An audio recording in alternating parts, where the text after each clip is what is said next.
Ngayong nalalapit na ang budget season o pagtalakay ng Kongreso sa panukalang pambansang pondo para sa susunod na taon, tiniyak ng Kamara na isusulong nila ang paglalaan ng sapat na budget para sa mga ahensyang nakatutok sa kapakanan ng ating mga overseas Filipino worker. Partikular na riyan ang Department of Migrant Workers o DMW at Overseas Workers Welfare Administration o OWA.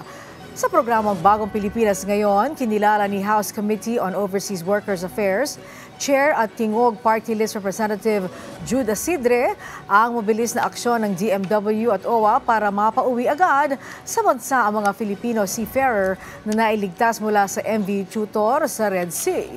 Sabi ni Asidre, may hatid na sapat na tulong at suporta ang gobyerno para sa kanila. Para hindi na maulit ang ganitong insidente, pinag-aaralan na rin nila sa Kamara ang paghahain ng panibagong panukala na magbibigay ng mas matibay na proteksyon sa ating mga kababayang tripulante. Yun nga yung pinag-aaralan natin, yung how do we ensure the security ng ating mga seafarers, lalo na how do we factor in din po yung risk na involved, especially kung naglalayag sila sa mga areas na katulad nito.